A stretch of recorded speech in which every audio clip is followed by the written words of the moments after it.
Jai Shri Krishna Chaitanya Prabhu Nityananda Shri Advaita Gadadhar Shivasadi Gaura Bhaktavrinda. Bonjour, bienvenue sur Aum Révolution, une chaîne où on présente l'hindouisme d'aujourd'hui avec des vidéos comme celle-ci où on parle de thèmes clés, de passages clés, de grands classiques, de textes sacrés de l'Inde antique, notamment deux textes en particulier, la Bhagavad Gita, le Srimad Bhagavatam, qui sont considérés comme les deux flambeaux de connaissances parmi toutes les traditions hindoues, ou traditions du yoga, ou traditions védiques, on pourrait dire, surtout la Bhagavad Gita, et qui ont soi-disant le pouvoir de nous reconnecter à notre source divine et de nous révitaliser ou de nous redonner de la vie spirituelle et de nous maintenir forts dans notre dévotion à Dieu. Moi, ça fait environ 30 ans que je lis ces textes et je le dis à chaque fois, ma vie aurait vraiment été 1000 fois pire si je ne m'étais pas accroché à cette sagesse qu'on essaye d'expliquer sur cette chaîne. Donc si tu t'intéresses à l'hindouisme, à la théologie du yoga, à la théologie en général, si tu crois au karma et à la réincarnation et tu n'as pas envie de renaître de nouveau dans cet âge de Kali dans lequel on vit, soi-disant, eh ben, abonne-toi. On continue notre série, être cher à Dieu, en regardant des versets clés qui apparaissent à la fin du 12e chapitre de la Bhagavad Gita, ce dialogue entre Dieu ou Krishna et Arjuna, ou toi et moi. Et on en a vu, il y en a une petite demi-douzaine. Et là, aujourd'hui, on continue. Pour ceux qui sont là pour la première fois, dans ces passages, Krishna dit, voilà, celui qui agit comme ceci, ou qui exhibe, hein, qui manifeste une qualité telle que celle-là, mais très chère. Voilà. Celui qui fait ça, nanana, mais cher. Celui qui fait nanana, mais cher. Donc, quels sont ces nanana? On les voit là. Et donc, on a vu les trois premiers. Maintenant, on continue. Krishna ou Dieu dit donc celui qui est maître de soi, est doté de fermes convictions et investissant son mental et son intelligence en moi, une telle personne dévouée m'est très chère. Donc, examinons les trois points. Un, maître de soi.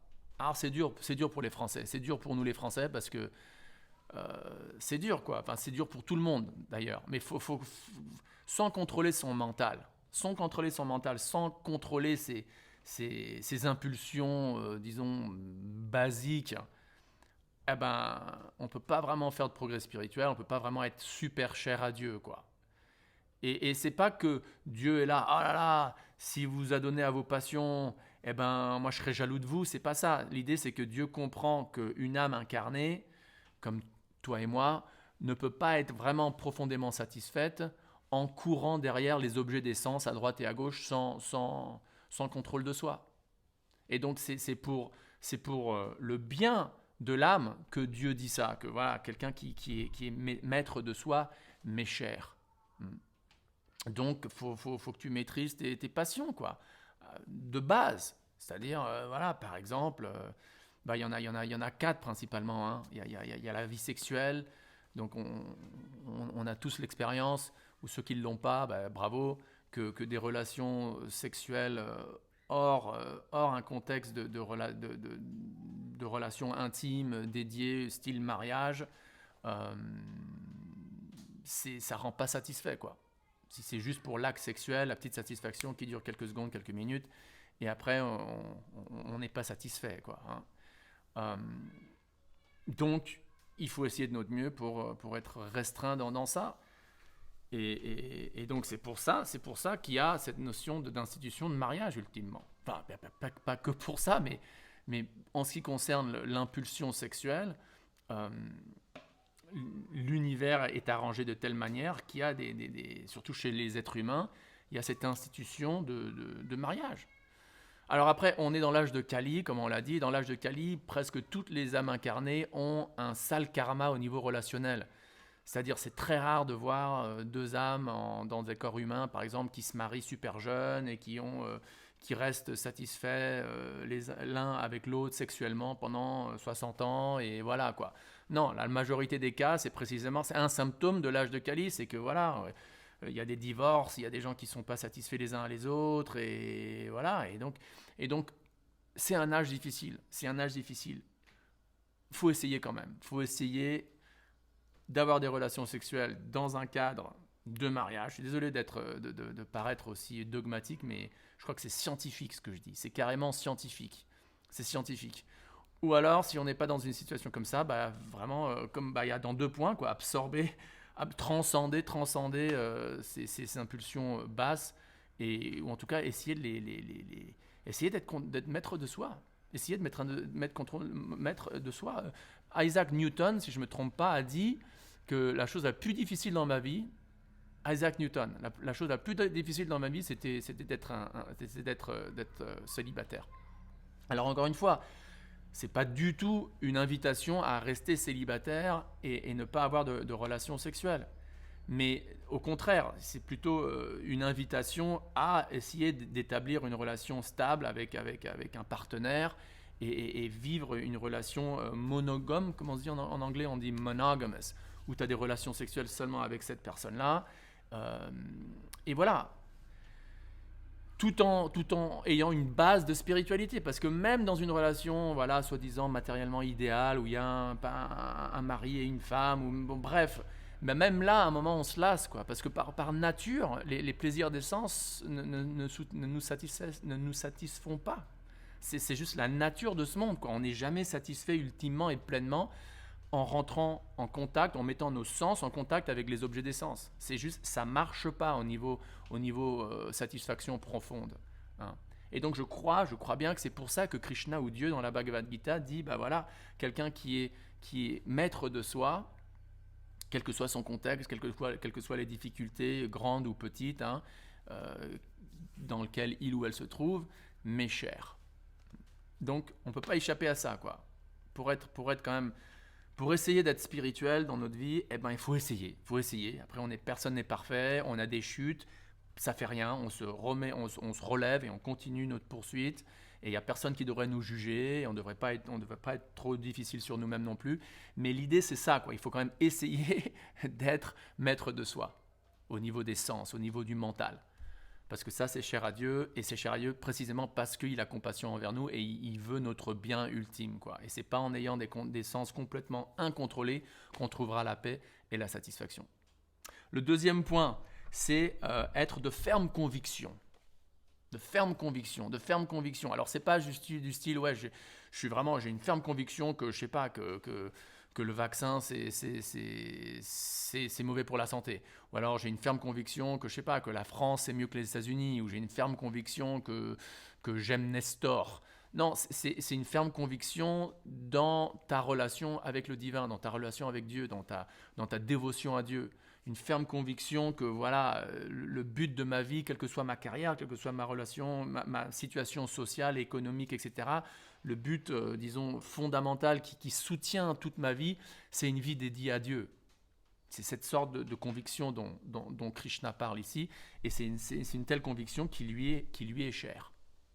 Et finalement, pour aujourd'hui, le troisième point, investissant son mental et son intelligence en moi, Krishna dit, ou Dieu dit.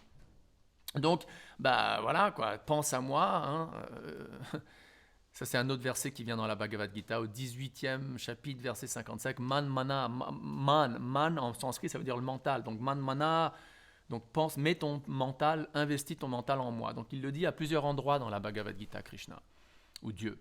Et donc, il y a ce principe que, voilà, pour être vraiment cher à Dieu, c'est pas qu'on doit devenir un moine et vivre dans un monastère et je sais pas, il regardait de la pornographie toute la journée et en faisant semblant d'être moine. Non, je rigole. Bon, c'est sûr que ça arrive. Tu connais la blague des 2 prêtres catholiques et t'en as un qui dit, tu sais Jean, est-ce que tu crois que dans l'église catholique un jour, nous les prêtres, on pourra se marier ? Et Jean il dit, ouais, tu sais Michel, j'y ai pensé à ça et je crois que oui, parce que regarde les premiers apôtres, ils se sont mariés. Regarde notre concurrence, les chrétiens, évangéliques chrétiens, eux, ils sont mariés. Les protestants, ils sont mariés. Notre pape, il est quand même assez libéral. Donc je crois que dans le futur, ouais, les prêtres catholiques, on aura le droit de se marier. Toi et moi, c'est de notre vivant, je ne crois pas qu'on le verra. Mais peut-être que ton fils et ma fille, ils le verront. Vous comprenez la blague ? Donc, voilà, investissant son mental. Pourquoi est-ce que je suis arrivé là ? Bref, en revenant au verset, investir son mental en Dieu. Ouais, donc ça ne veut pas dire qu'on est un moine et on passe 24 heures sur 24 à penser à Dieu ou à essayer de penser à Dieu. Parce que même si tu as le temps de, de lire, lire le Srimad Bhagavatam par exemple toute la journée, il y a des fortes chances que tu ne vas pas le faire parce que faut vraiment avoir un goût, quoi, un attrait pour Dieu pour être absorbé 24 heures sur 24 à chanter et prier et à lire et tout. La grande majorité de nous ont besoin d'une occupation quotidienne, quoi, d'une vie familiale, etc. Et c'est dans ce contexte-là que Krishna parle. Après tout, Krishna, il dit ça à Arjuna, qui est un guerrier, qui est un politicien, qui est un homme gouvernemental, disons, quoi, qui a plein de responsabilités, qui est marié, qui a des enfants et tout, etc., quoi. Mais c'est dans ce contexte-là que Dieu dit « Pense à moi, investis ton mental en moi ». Donc pratiquement parlant, ça veut dire quoi ? Dédie quelques heures de la journée exclusivement à te reconnecter à Dieu. Donc, lis des textes sacrés quotidiennement, chante ou récite des noms de Dieu quotidiennement, plusieurs fois par semaine, une fois par semaine si tu peux, le plus souvent, va à des réunions où tout le monde ensemble chante des noms de Dieu, parce que ça, selon la philosophie védique, c'est le Yuga Dharma, c'est le Dharma pour l'âge de Kali dans lequel on vit, notamment de se mettre ensemble, même avec nos pires ennemis, et de chanter les gloires de Dieu ensemble. Donc style par exemple le gospel, musique gospel, les chants grégoriens, les mosquées où ils chantent Allah, Allah, Allah, Allah, Muhammad, quelle que soit la tradition que tu suis, fais ça de manière quotidienne. Et si tu le fais ça, tu resteras connecté au divin et tu seras cher à Dieu. Tu seras cher à Dieu. Donc voilà, merci d'avoir écouté. On continue donc cette série sur comment être cher à Dieu selon la Bhagavad Gita. Et on a de la chance d'avoir les mots directs de Krishna qui, soi-disant, sont la vérité. Et si on se concentre, si on fait des efforts sur essayer d'être maître de soi, essayer d'être ferme dans notre conviction à propos de Dieu, à propos de nos relations à Dieu et tout. Et en même temps, c'était quoi le troisième ? Investir notre mental et notre intelligence, pas devenir des zombies, des membres d'une secte, mais garder notre intelligence, mais juste l'employer au service de Dieu. Si on fait ça, selon les textes védiques, on est cher à Dieu. Et quand on est cher à Dieu, là, on a tout gagné, quoi. Tout bingo, quelle que soit notre situation matérielle, bonne ou mauvaise. Merci d'avoir écouté. À la prochaine. Om Tat Sat.